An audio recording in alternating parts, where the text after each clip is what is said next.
Hi there folks, my name's NovaWing24 and welcome to another little review of a Microsoft Flight Simulator product.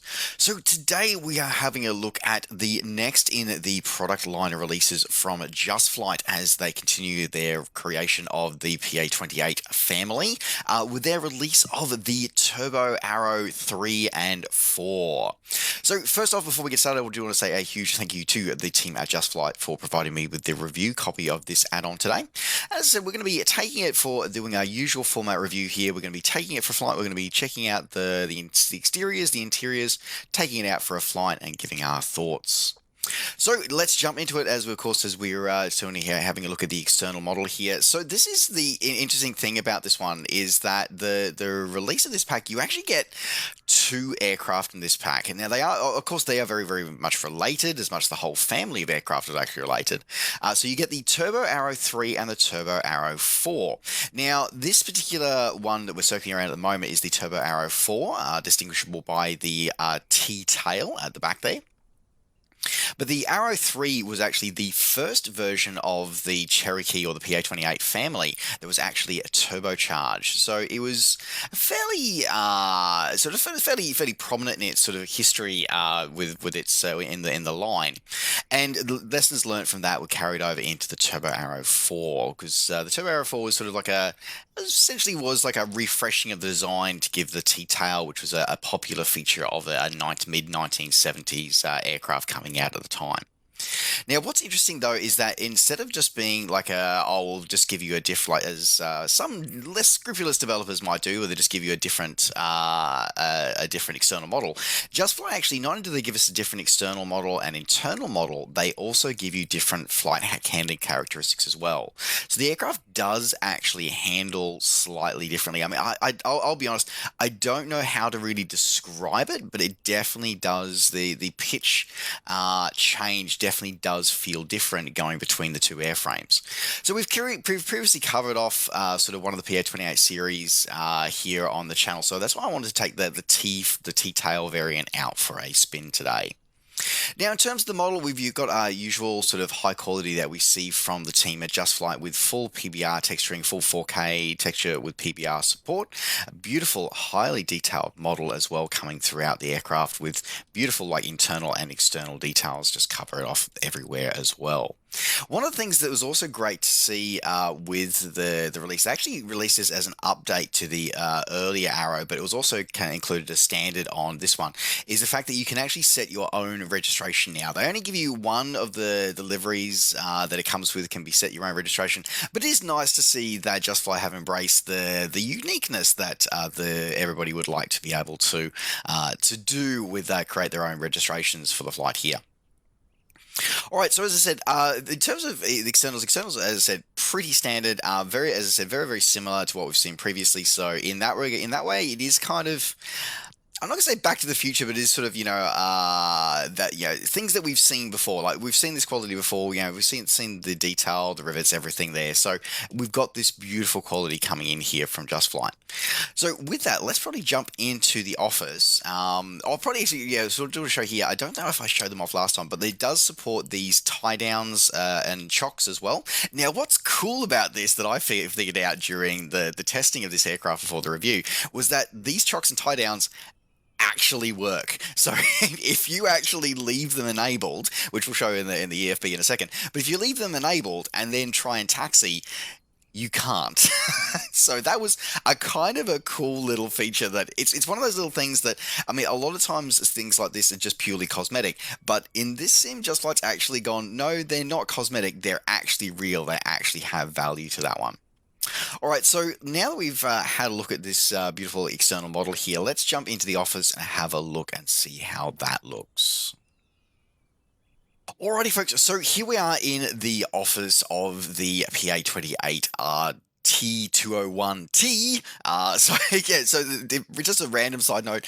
So the PA28R is the designation. It's PA28R-201T is the designation of the Turbo Arrow 3, and then the PA28RT-201T is the Turbo Arrow 4. The first T in that case standing for T-tail, and the second one being turbo, whereas obviously the Arrow 3 doesn't have the T-tail, so it has one T. Anyway, random little aviation fact for everybody. All right, so into the cockpit here. So as I said, this is a layout that we are very, very familiar with in terms of because it is based on the previous Arrow that we saw from Just Flight previously. So again, very, very familiar territory for them. They've got plenty of experience working with this aircraft. And coming through and giving us beautiful high definition textures and highly detailed textures and modeling throughout. So one of the things to notice as well is that, again, that's become standard for Just Flight is the inclusion of an EFB here. So you can do a lot of basic tasks and can be done and give you status of various different things throughout here. So what we're going to do, we're quickly going to disable the tow bar. We're going to put that one away. We'll leave the chocks and tie downs down for now. All right, so a couple of things to note here as well, common things. So a couple of easy options for you here. So you can do auto fuel selector and state saving. So auto fuel selector simply means that you don't have to manually switch the tanks during flight. So this is one of a very, very common with GA aircraft where you actually have to set the fuel, where the fuel is coming from during flight, because you do have two wet wings in this aircraft, each with 36 gallons in each wing, and you do have to turn that around during the flight. If you don't, you're going to be real out of trim and you're going to be in trouble. State saving pretty much says what it says on the tin, so it means that however you leave the aircraft when you end your flight, it will remember that and it will come back to that if that is enabled.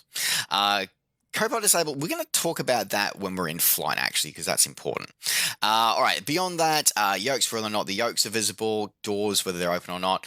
So you do also have two additional sort of animations outside the aircraft, so we'll just enable both of those, and we'll quickly jump back outside, and we'll have a look at both of those. Well, one of those you can actually see right there in front of us. That's the engine oil. You can check that straight away. Let's go have a look at the baggage door. So pretty much what it says on the tin, it's a baggage door, so you've got a baggage compartment which is behind the seats. So the aircraft is a four-seat, designed as like a four-seat touring aircraft, so a bit of room for, a bit of baggage in the back here for your long weekend away. And then obviously the door is also animated as well. And I like actually how, again, same as what they did with the Arrow, how they've modeled the dual sort of locking parts of the door, and we'll show that when we shut it all up in just a second. All right, let's jump back inside. All right, so now that we've checked the oil on the aircraft, let's button up the baggage door and let's button up the oil, close the oil door there. Okay, that's fine. All right. Now, probably the other thing that's great to talk about as well is the avionics settings. Now, I'm really, this is again a feature that has become common with Just Flight, but great to see that they're doing this. So it gives you a series of options in terms of your avionics fit out of this aircraft. So we're going to be using the 530, the single 530 setup today for this trip. But I do want to show the full range that's available. So this is one of the first payware aircraft available, I believe, along with the other Just Flight products that actually supports the PMS GTN 750 add-on. So this is a third-party community add-on that enables, that replicates the GTN 750. Flight One did one for F6 and Prepared, but this is another company that's doing their one for MSFS. What's great is that they offer it in two different versions. They offer it in a free version, so you can actually get the most of the functionality of the GTN 750 from this add-on for free. But if you want some of the advanced functionality, including things like Navigraph integration, then you will need to pay either a one-time purchase fee, a lifetime license, or an annual subscription fee. But it's great to see that a developer like Just Flight is actually supporting that and making that as an option available by default into their aircraft. So other than the GTN 750, you also have the option of the very early GPS 100, which we used in our previous Arrow review video. So that's the very, very much a first generation sort of GPS unit, that one there. Or alternatively, we've got the GNS Dual, so you've got a 530 and a 430 set up over here, so if you wanted to go with that. But as I said, we're going to use the 530 single option here with some analog radios. We're going to use that as our options today while we do our flight. So I think that's most of what we're going to talk about here. The other thing that's really cool as well, let me just quickly hide that yoke. Come on. There we go. That's the one we want. And you can actually see what I've done here. I click the wrong click spot here. Is that all the fuses, they all work. So this is one of the things that I tested during my test for this. All these fuses work, and if you pull the fuse for the fuel pump, for example, the fuel pump will stop working. So there's a lot of detail under the hood that's going on in here. And that's an incredible amount of detail here that I'm seeing from Just Flight, and I'm really impressed that they're actually bringing that level of capability and content to GA aircraft inside MSFS. So that's great to see. So well done, team, for that one. All right, so I think that's time for us to get started. So what we're going to do is we're going to clear the tie downs. So let's deselect those. That's one thing that can be a bit weird about head tracking, is sometimes your the click points get a bit off. But what we're going to do is going to close our door. So it's sort of like a three-step process, sort of opening and closing the door here. So open and close it there using the handle. That's obvious. Then we've got the lock latch there, and then we've got our second latch at the top here. There we go. Okay, so we are all buttoned up and the light's extinguished. We are good to go. All right, now let's hide my pilot's yoke for now while we do our startup procedure. All right, so let's get ourselves underway now. If I remember this correctly, let's have a look. So with the checklists here, you do have a full checklist available to you, which is kind of cool. All right, so let's do skip to our before engine starts. So we've checked all our circuit breakers are in, which we just did. So that is done. Okay, alternate air is off. Prop RPM lever is to maximum. Set. And fuel selector. So both tanks are still full, so we don't have any difference of tanks at the moment. So we're just going to set our left tank. So we're going to tick that there. All right. Now off to engine start. Okay, so we're going to do a cold engine start. So we're going to do throttle to half travel.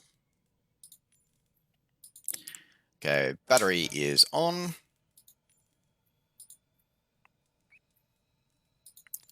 Alternator is on.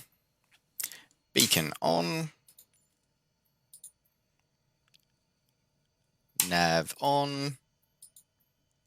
All right, and fuel pump. Now I've got to remember where the fuel pump is hidden in this one.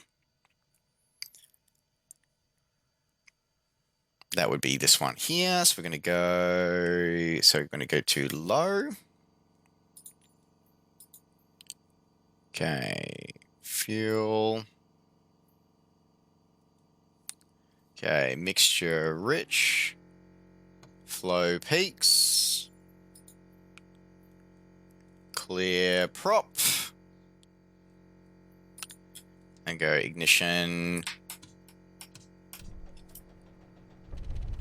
Start. Done.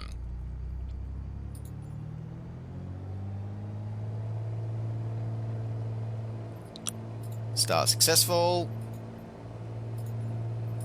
It'd be nice. I think it's more of an MSFS thing. It'd be nice if that rolled over. That's not a Just Flight thing. It'd be nice if that sort of just full rolled over. Would be nice.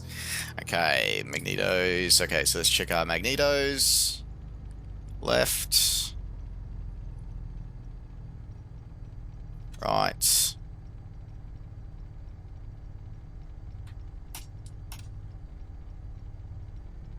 Okay, good. Adjust to 1500 RPM.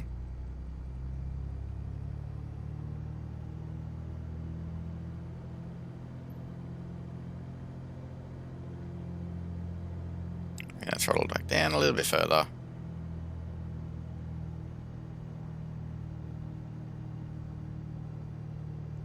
There we go. Oil pressure in the green. Excellent. There we go. So startups complete. Right. So it's great to see that again, Just Flight have embraced the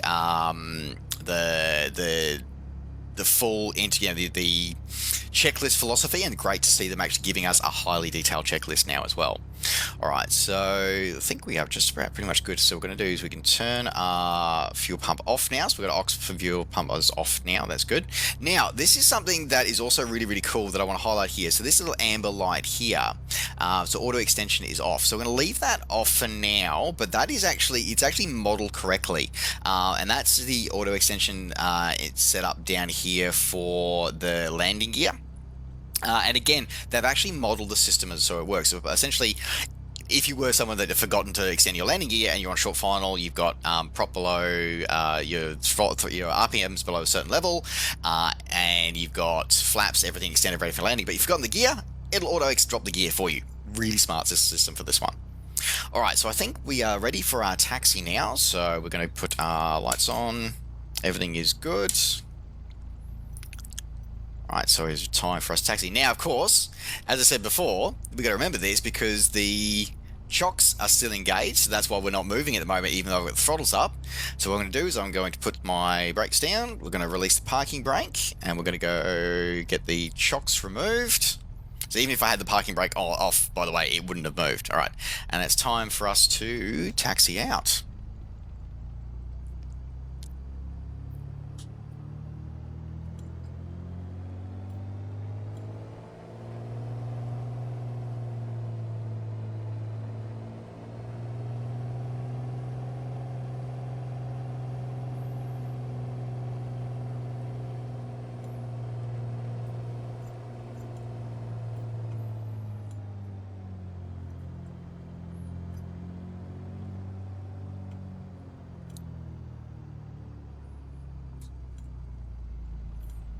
It's rather interesting, so the field that we're departing from today, as my AI kicks in,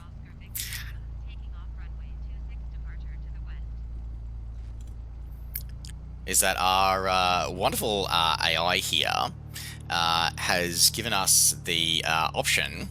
Now I've got winds out of 27, so I'm going to back taxi down the grass strip here.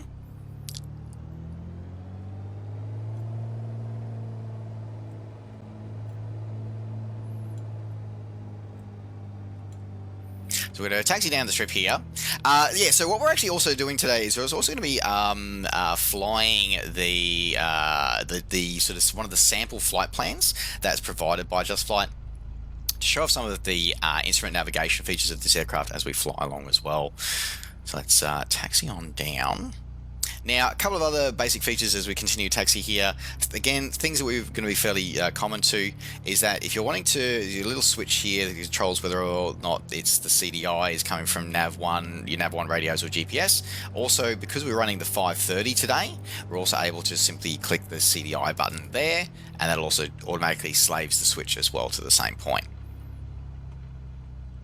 It is a fairly basic autopilot in this one as well. It's none of this sort of modern airliner glass cockpit kind of nonsense. So a bit more of a basic one, but it is a good system to set up for this one as well. Now I'm going to set my transponder on. Okay. ADF set to on. Radios are set to on. That's good.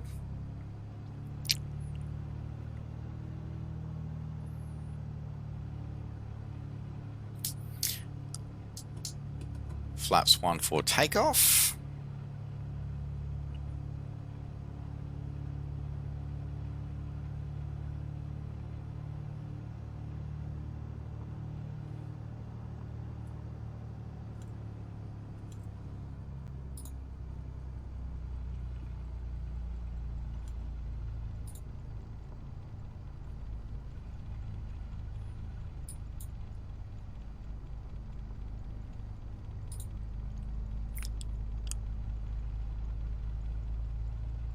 Nice little wobble on the ground there. Okay, so that's there's runway there. So let's turn.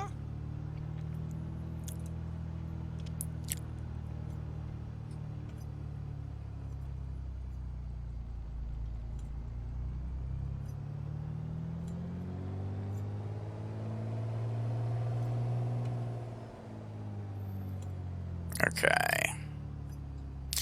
Alright, final checks, everything complete. Engine is warmed, fuel pumps off, pitot heat is on.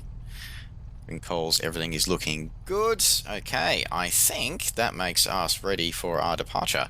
Now I'm going to switch my tank to the right tank for departure because we have burned a little bit of fuel on the taxi there.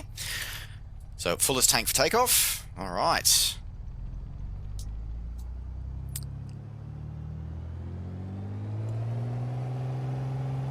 Smoothly applying the power, and you've got the turbocharger kicking in and giving you sort of a bit of an over warning there.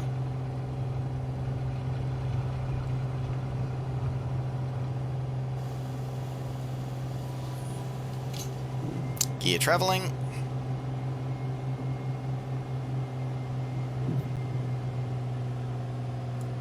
Gear unsafe warning is out. Flaps cleaned up.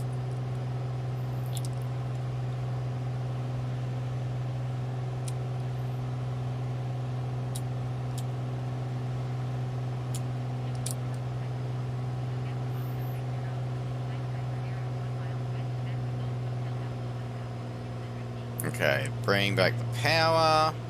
So when you're out of the sort of above 40, if you spend too long above 40 inches of manifold pressure, the overheat warning or the overgas warning will come up for the turbocharger that you're using. So just good idea to keep an eye on that manifold pressure, as is always important when you're flying a GA aircraft. Alright. Now we're here, let's turn for our course.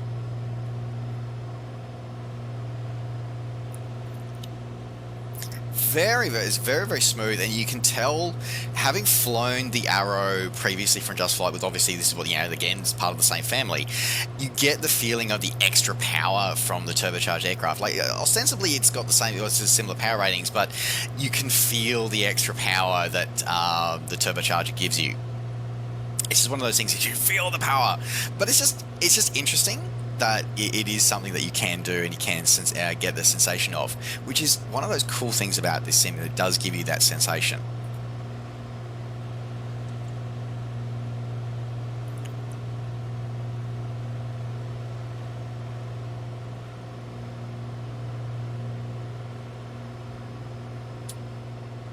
Now, a little too high on the nose, bring that nose angle down a little bit.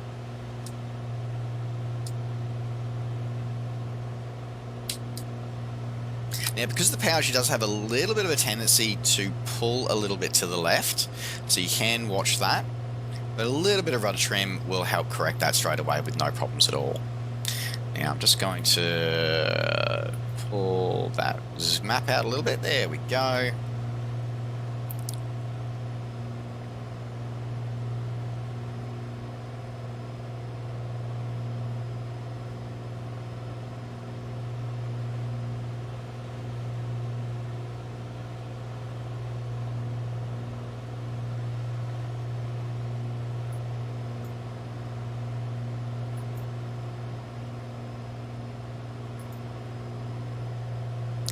Now, as well as being able to fly on GPS as well, is that you can also, as I said, you've got a full VFR, or sorry, this full IFR navigation suite is included with this aircraft. So what we're going to do is we're also going to tune in the VORs that are en route here, so we can show that off as well. So what we're going to do is we're going to change this here. So I'm going to quickly set my heading.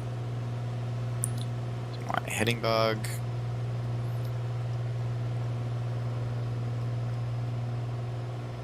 Okay, it's going to get heading bug, there we go. Alright, so I've got my heading set on my basic autopilot there, 090. Actually, let's make it 095. There we go. And then my altitude's coming up to 5,000 feet. So the time to climb on this is pretty sweet, is pretty quick as well. Like, it's pretty clean, pretty quick, pretty fast. And just a really enjoyable aero to fly. It's interesting though, but the power does make it, while the non-turbocharged Arrow is feels very docile, this one just does, the extra power does make it feel a little bit more, I'm not going to say aggressive, but you definitely do get the feeling that it is a different beast. Like, it's this, you can tell it's just part of the same family, but it does have that little bit more of an edge to it. I don't know if edge is the right word, but it definitely has a sensation, a different sensation. So it's great that even an aircraft and airframe, they're very related. It's nice that they've captured, I think they really have captured those subtle differences between the models. All right, coming up on 5,500 feet was my planned cruise. I'm going to go up to 6,000. Actually, no, 5,500 we'll stick at. So we'll start leveling off.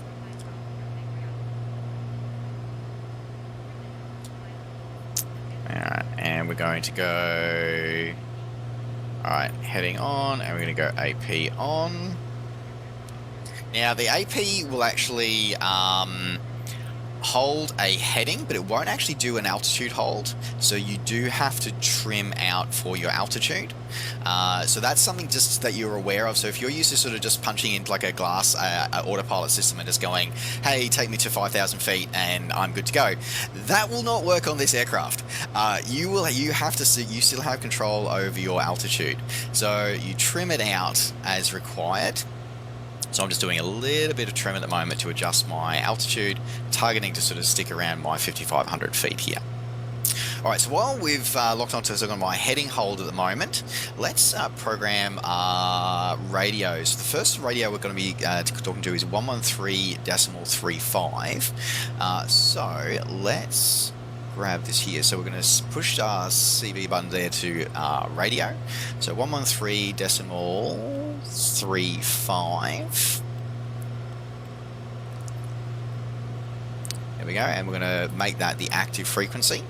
And we're in range of it there. There we go, perfect.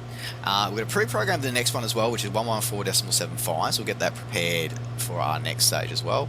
So 114.75. All right. So we're actually going to change from GPS. We're going to change to VOR now. And what we want to find is we want to get our nav frequency. We want to do as a to rather than a from. So let's...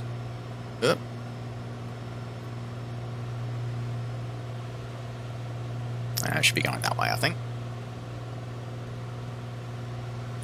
So we want to make sure we want to get this to align so it snaps into place. There we go.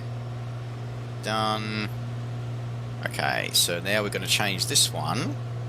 We're going to go heading off. We're going to go change this one over to nav. We're going to go heading on.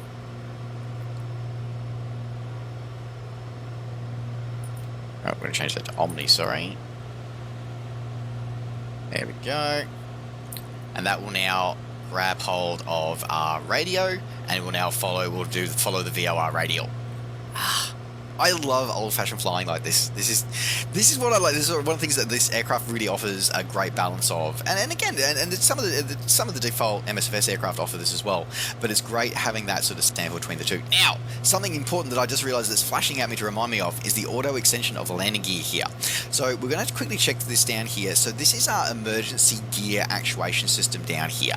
So you can, so if you've pushed all this all the way down, it will immediately drop the gear and lock it into place. And yes, it does work, by the way. It does, and you can't retract it again afterwards. So, but what you do is the first drop though is an automated system, so it extinguishes that light there. But it means that if you come into an airport at, I believe, if you're coming in landing configuration with flaps extended and RPM is below, it's either 1,000 or 1,200 RPM. And airspeed below 80 knots, it'll actually automatically trigger the gear extending. So, and they've actually modeled that, and that's really, really cool that Just Flight have actually gone to that level of detail and actually modeled that for us. That is really, really awesome. All right, so we've kind of covered off most of what's in the cockpit really actually now is through doing that. So we've covered off that we've got the emergency gear is fully functional. We've covered off that all the switches and all the fuses all actually are functional. That's good. I can turn landing light off for now. That's fine. We can do that off now. Covered off the functionality of the GPS unit, so that is fully functional. All right, now that we've had a look at the interior here, we've gone through all the avionics, we've gone through all the systems modeling, and seen how the reporting mechanisms work, the fact that you get the over EGT, over the exhaust gas warnings, they work. We've got our GPS, we're doing via nav radios, we've highlighted all the cool stuff. Let's jump out and have a look at the external model now. Alright, so we're going to get another chance to sort of have a look at the beauty of this aircraft as we see it in the sim as we're flying now. We can sort of see more of maybe just like some of the underside here.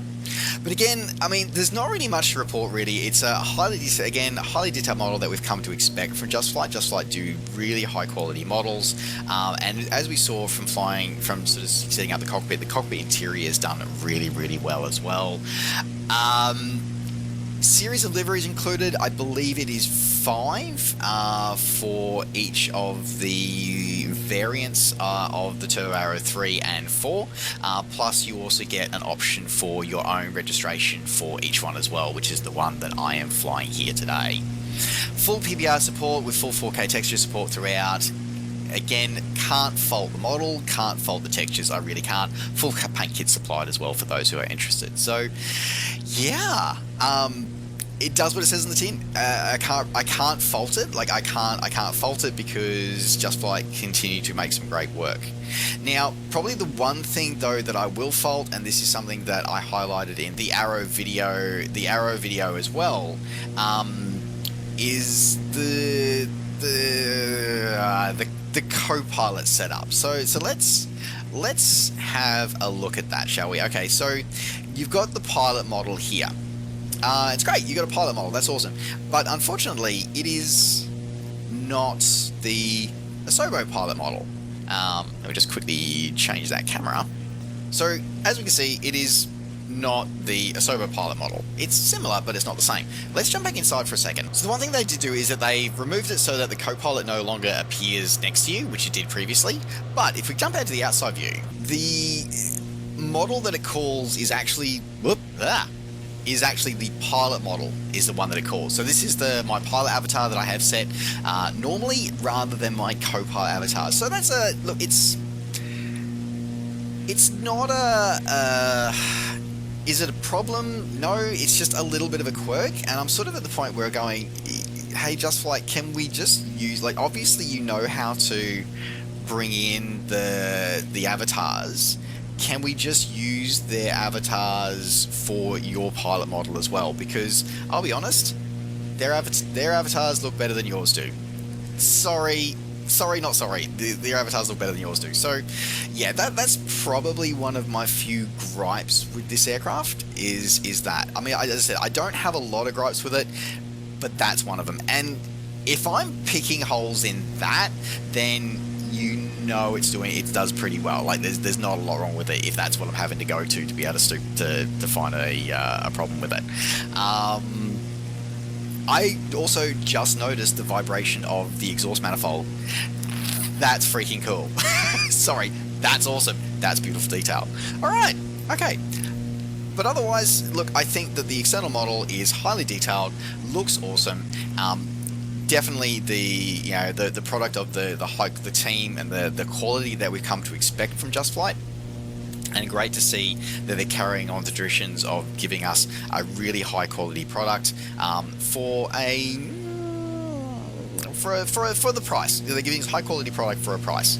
And again, it's the level of detail they're going into is really, really good. All right. Alright, so this is a really great point to come in because we're about to go over sort of our first waypoint here of Southampton, and it's a great way to show off I always love showing off VOR navigation, I always love it. So there's a point over the top of a VOR, it's called a zone of confusion, where essentially radio nav doesn't work so well. So what I've just quickly done is I've just switched us off nav onto heading hold, and I've set my heading sort of over the top here. Now, I've got my DME here, so showing my DME, my distance measuring equipment. So waiting for that to show me about 3 nautical miles, so it's just counting down. Now we preset our next VOR, which is 114.75, which is Goodwood. Now I've already checked that we are in range of that, so that's fine, so we can roll straight onto it. If we weren't, we'd actually go, we'd know what our outbound course would be, and we'd change this to our outbound heading, we roll onto that. But we don't do that yet, we don't know that yet, so we're just going to do onto the inbound. So what we're going to do is that as we are about a mile, so we're just essentially passing over the top of it now, what I'm going to do is, I said, I've locked our heading hold, so our altitude's not going to change. What I'm going to do is I'm going to swap the frequencies. Okay, so there we go. So take a moment. It's now locked onto our next one. So it's Goodwood. So it's 285. Okay, so what we're going to do, so we're currently on the 285 radial. So I'm going to roll this until it gets the course that we need. There we go. That's the one that we want. All right, and I'm going to go heading off, and I'm going to go nav on and heading on. And this will now turn our aircraft onto that radial. So we're now going to be heading inbound towards Goodwood as we continue on our journey along the UK coast. As I said, it's just one of those things. I really love the... It's not everybody's cup of tea, I get it, but it's for me, it's part of being engaged with my aircraft rather than just programming a computer and letting a computer fly it for me. I like being actually engaged and doing this kind of radio nav. Like, it's really cool for me. And also you can see that my DME is picked up, so we're about 21 nautical miles away from that next waypoint. So yeah, that's a great way to show off that, you know, the system works. The system works. That's cool. All right, there you go. Now that would be a great chance. So now we've shown that off, let's now sort of cut the video here and let's sort of head back to, well, let's head off to, as we come into finals and we do our approach, finals and landing. Probably one other thing to quickly show off before we go in for our landing is our night lighting. So because the aircraft is full IFR capable, that includes operation obviously at night. So this does have a full sort of lighting suite here as well. So you've got your panel lights control, sort of dimmable switch down here. The radio light switch, interesting, that's an on or off, and that's governed actually by whether it is day or night as well. So if it's daytime, you actually can't turn that slider, and if it's night, it only goes to 22%. So it's a toggle, it's an on-off. Otherwise, the panel is a dimmable switch, so you can sort of fade those out and or bring them on and do that day or night. We also have a overhead as well that you can actually sort of bring up. Ooh, forgot that. Let me do that, and that can be done here as well. So you get a nice, very sort of, you know, blood red glow sort of, but it helps with your night vision as well, by the way. So yeah, the night lighting here is, it is like it is in the real aircraft. It's crude, but it is effective, and it does support full reflections as well from all the different surfaces inside the cockpit as well. So great thing to show off. One of those little things that sometimes gets missed in video, so I want to really show that one off for you while I'm here. Now, with further ado, let's head back to the daytime. Alrighty, so we are back and we are here coming in, just about to come in for our arrival here at Shoreham today, the end of our little demonstration flight. And we're going to do the landing and approach a little bit differently. We're going to fly a standard pattern, but I want to show off, I talked about earlier about some of the modelling of the gear characteristics of this aircraft. So we're going to do things a little not by the book, as it were. We're going to go through and we're going to test the gear deployment logic that's been programmed to this aircraft. So in the real aircraft, with this sort of setting down here with the gear, there's a logic tied to the engine that will essentially, that if I'm configured for landing and I haven't deployed the gear, it will automatically do it for me. So we're gonna do a bit of a turn into approach here, probably a little bit more than what we're supposed to do, and we're gonna fly our pattern. And then what we're going to do, when we come in with the gear, we're not going to deploy the gear, and we're going to test to see if the logic actually does what it says on the tin. So bringing airspeed here, we're going on a downwind now. Alright, let's go in here. So my throttle's already down at pretty much flight idle as we come down here. Okay, we're going to put our first lot of flaps out. Now, normally, of course, I would have had my gear out by now, but we're not. As I said, we're not going to put the gear out because we're going to use this as a bit of a test today. All right, so I'm going to extend my downwind a little bit.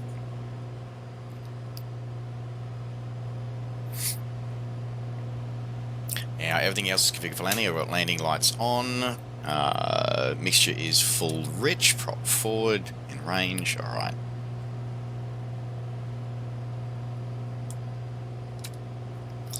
Change our tank to fullest tank.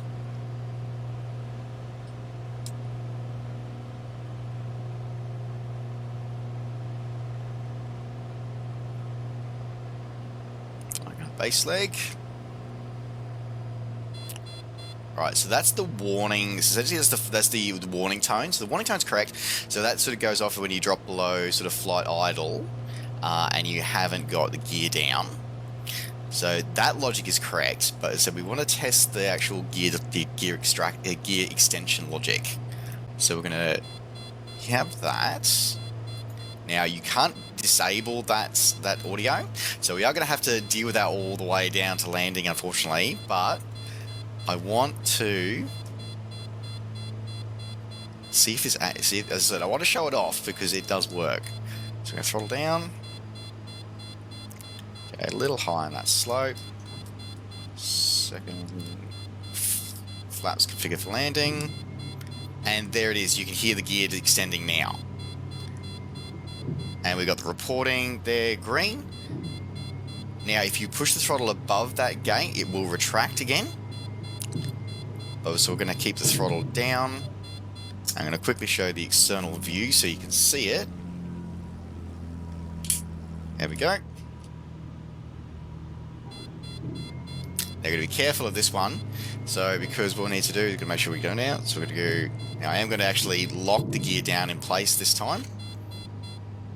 My handle down, there we go. So yeah, the gear extension logic does actually work. So even if you don't manage to do it, so if you were doing an emergency landing, for example, the gear logic does actually sort of work. So below a certain airspeed and prop RPM with flaps extended, it will work as advertised. And nice, relatively smooth landing there, coming through there. Alright, as we taxi out here, we'll go and park, and then once we're parked, we'll come back, we'll shut the aircraft down, and we'll give our final thoughts. Alright, clean that aircraft up.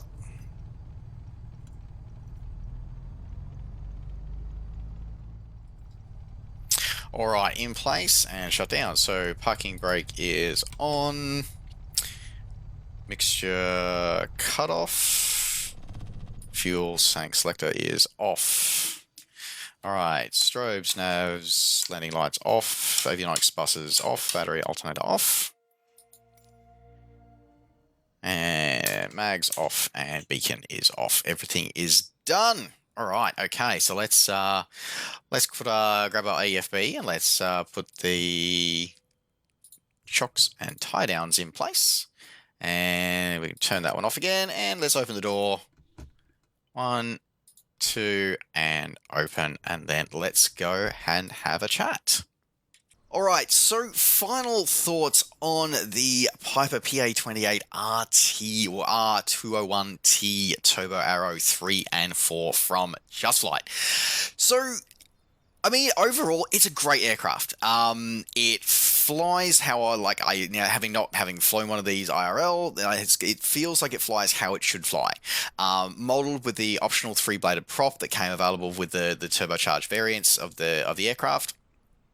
Comes to us with a very rich, highly detailed 3D model. That we kind of expect for the fact that, the Arrow family is, the PA28 sort of Cherokee Arrow family is very much heavily covered by Just Flight. So we kind of expect them to have a very highly detailed model of the aircraft internally and externally. Performance, the fact that you're getting, two different, you get two aircraft for this one and you get two different flight models of it. Yes, they are very similar aircraft and the differences are subtle, but the differences, that's actually important sometimes, is that differences are subtle, but they are there. So if you're looking at, expanding your GA aircraft experience to include aircraft that have a little bit more power, such as, granted to you by the turbocharged engine, then this is possibly a great aircraft for you to look at. Just a quick clarification though, this is a turbocharged piston. It is not a turboprop. So that is just something to bear in mind. Yeah, this isn't a turboprop engine, so it's not going to give you if you're looking for a TBM 930 replacement, this is not what you're looking for. This is just simply a piston engine with a turbocharger on it. So a bit like your the old Ford Laser with the turbocharger on it. Yeah, that's what it is. It makes it go faster and it's more powerful, but it's still the same engine underneath. So overall, pretty good. The bug that I have with it, I said, I think it's the bugs that I've got with it. I mean, I can see that they've learnt from their experiences previously with the MSFS release for the Arrow, and they've grown from that, and they've taken steps to sort of continue to improve that. That's great. This was filmed in Sim Update 5, so it is fully compatible with Sim Update 5. That is great to see. The fact that they're incorporating third-party avionics as an optional part as well, that's really, really good to see. So great to see them sort of supporting the growing ecosystem of MSFS. But yeah, the bugs that I got are sort of kind of common again. So it's the same bug that we had with the pilot avatars and the co-pilot avatars. At this point, just flight, I'm kind of thinking just ditch your pilot model and use theirs, because, and it's going to sound odd, but the fact that you have a male pilot only, yes, unfortunately, I know the vast majority of sim flight users are male. It sends and I'm going to take my own sort of personal soapbox here and says it kind of sends the wrong message. Diversity and inclusiveness is important for everybody. So at this point, we can see that you can put the MSFS default avatars into your aircraft. How about we just drop your pilot model and start using theirs? But that's kind of my bug. The only bug again that I've got is pretty much the same one that I've got with Just Fly products normally, is the price. Look, is it outrageously expensive? No, it is not. So this is coming in for $45 US, or your regional equivalent for this aircraft, which is standard price for Just Fly content. So I can't say that they're charging any more than what they normally charge. This is fine, and considering the level of detail that's gone into this compared to what other developers are charging for a lot less detail, it makes it a bit more viable, a little bit more, a bit more there. Still, though, I still think that knocking $10 off the price wouldn't go astray. However, I'm going to caveat that by saying that the Just Flight have come out and done a really good deal. Is they're actually now offering, if you own the Arrow, if you purchase the earlier Arrow, you can actually upgrade it to a bundle that includes the Turbo Arrow variants as well. And it works out essentially saying that you buy both for sort of 2/3 the price. So essentially sort of, buy one, get another one at sort of, half price. So that makes it again a bit more of a viable option. If you're a new user as well, you also have access to that bundle deal where you can bundle together the Arrow 3 and the Arrow 3 Turbo and Arrow 4 Turbo. So that's great to see that deal. I'd actually like to see them offer a package which includes the Warrior as well, but we'll see how that goes, because again, all same family of aircraft. But still, though, compared to some of the things that are on the market, some of the price tags out there, this offers really good value if you're looking for a GA aircraft to fly and enjoy. Otherwise, folks, as I said, so overall with that, I really do have to say, if you're looking for a highly detailed rendition of a GA aircraft that gives you a lot of challenges, and makes you fly the aeroplane and not just push a couple of buttons in an FMC and then go play on your phone for 5 hours, this is a great product for you to pick up. So it comes with my recommendation. All right, folks, well, that does round out this little review video for the Piper Turbo Arrow 3 and Turbo Arrow 4 from Just Flight. I do want to say a final thank you to the team at Just Flight for providing me with the review copy of this aircraft. Thank you very much. Otherwise, folks, that does round out this review video. You can pick yours up from Just Flight or your favorite flight sim retailer, available now. And finally, folks, thanks very much for watching. Don't forget, as always, to like the video and subscribe to the channel if you're enjoying these videos and want to see more. And of course, as always, you can catch me on all the things I'm up to between videos by finding me on Facebook and on Twitter and on Twitch. Just search Novoing24. All right, folks, thanks very much for watching. Take care, safe skies to all, and we'll see you next time. Bye for now.